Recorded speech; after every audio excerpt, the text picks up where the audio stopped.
Hello out there in YouTube land, this is Morris Man, and as always I thank you guys for coming to my channel. And today I'm going to do a video entitled, Do Not Buy Your Guitars from the Pawn Shops of Today. And the reason why is, well first of all let me just say this, the majority of the videos that I put together is to help especially the younger up and coming inspiring musician to allow them not to make the mistakes that others have made. Try to help head that off.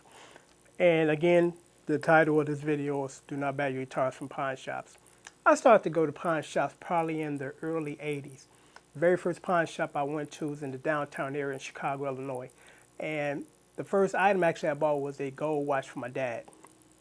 And I bought it from a gentleman that worked at the pawn shop. Actually, he was co-owner. He had a brother, two older Jewish guys. And those guys knew the price and the value of every item in their store, whether they were guitar musicians or not, or jewelry experts. They knew, and that's what's lacking in today's pawn shops.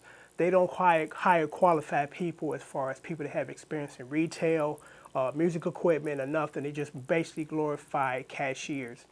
And here's a very interesting and sad story. Last year I bought a violin. I thought I was going to try to pick up violin, but unfortunately just didn't have enough time to dedicate to a new instrument. So I only paid $39 off of eBay, and it was brand new, had a case, the rosin, the bow, everything. So I decided not to spend a lot of money in the event that I didn't decide to go through with trying to learn. So I took it to the pawn shop after I realized that I wasn't going to, do anything with it. And it would have not been beneficial to repost it on eBay and then charge somebody shipping and handling. So the best thing was to basically was to just pawn it and not go through Craigslist. And we'll talk about Craigslist a little later. But so I decided to take it there, and I got 20 bucks for it. And I figured I decided to cut my loss. 20 bucks ain't bad. At least got half of my investment back. So I went back about 6 months later to buy some used DVD movies. And I happened to see the same violin that I pawned a couple of months earlier for $20. I only paid $39.99. Now it's a used violin, and the price tag is $99. So it's just outrageous that these people don't even do their research. Because I don't think that it's the issue of they're deliberately trying to screw you out of your money as far as I know how much this is worth, but I want this. They have no idea. With the internet, you can do shop comparison all day long. And again, back then, the people that worked at pawn shops had a detailed knowledge of the value of things, because you would assume that, say for instance, the most pawned and bought or bought item at the pawn shop is jewelry, wedding rings, watches, bracelets. You would think that they would hire somebody that's qualified that know these types of things as far as the price of jewelry and watches and things of that nature, but unfortunately they don't. Back then in the 80s, you could easily go into a pawn shop on any given day and actually see Gibson Les Pauls on the wall, Fender Stratocasters, and they were plentiful. And one reason being was, well, actually there's several reasons. One, I believe that back then it wasn't as many off-brands as there are now. And even the off-brands of yesterday are very valuable now, like Tasco. Tasco was some junk then and some junk now. But now you got people posting their Tasco guitars up on eBay for like $300-400. And the only people that buy them are people that want to, I guess, reconnect to a childhood or a time period that they was very fond of. So they buy these memorabilia items. And that's all there are. It's not that Tasco was a great guitar then or it was a good guitar now because it was some junk. But I think that's one of the reasons. But you go into today's pawn shops and you are extremely lucky if you find any brand name guitars, because no one is taking their guitars there because they're not getting any money towards a loan or sale of a good brand guitar. So even versus then, now as far as back in the 80s, you can find name brands all day long in pawn shops that will reasonably be priced.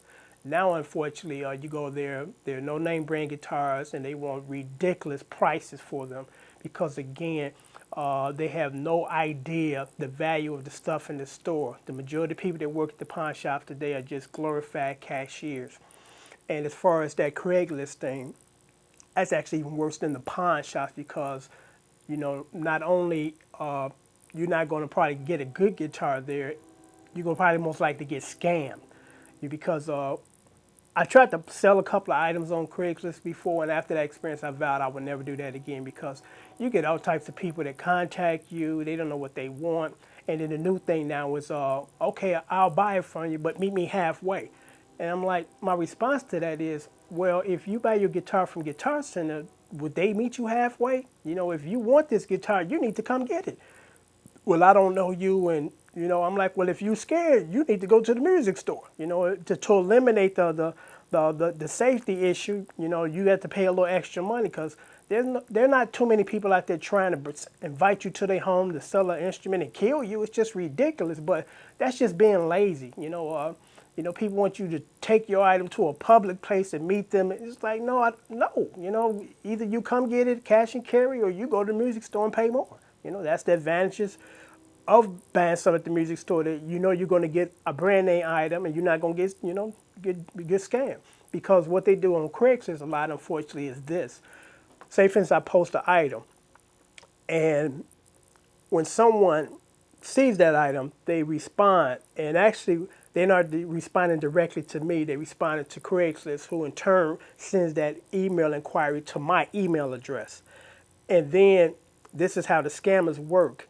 Because at this point, they don't have your email address. So what they would do is really kind of stupid, once I think about it. They type in a message to send to you to say this. I seen your ad on Craigslist. How much do you want for the item? Now, 100% of the time when I post items, I put the price in the header and the price in the article. So there's no way you can overlook the most important bit of information that should be there.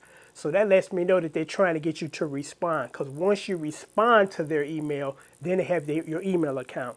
And now what they're trying to do is just send you spam, and all types of other nonsense. Because when that happens, you get these advertisements for somebody trying to market you for something to work from home, or some other person in another country that needs your help to send them money, that kind of scam nonsense. So you want to basically eliminate Craigslist as far as your source of buying your guitar.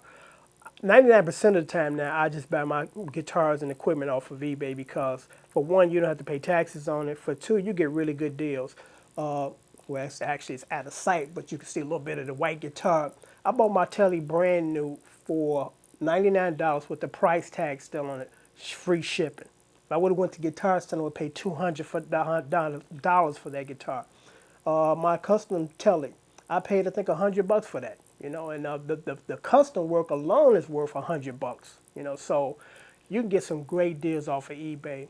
The music stores, as far as buying used guitars, you might get lucky and find something that's reasonably priced, but normally they price it high enough to make a bigger profit. And I understand that's what they do for a living. But so you're not really getting a good deal on even a used guitar there. So my recommendations is eBay. You don't have to haggle with anybody. Nobody's trying to haggle you down. A lot of times you can get free shipping. You can check the rating on the seller. If it's 100% or anywhere from 98 to 100% is good. You can check the history of transactions and everything of that nature. So that's the route I take these days. I avoid Craigslist altogether. Pawn shops, you go there, you're gonna get some junk, overpriced junk. So on that note, I'm going to sign off, and I just thought that I again put together this video because I was thinking about that today as far as when I went to go get my used movies. And I seen my old violin there that cost $39 new. Now they selling it used for $100, which is outrageous. So on that note, I'm signing off. And until next time, take care. Thanks for watching.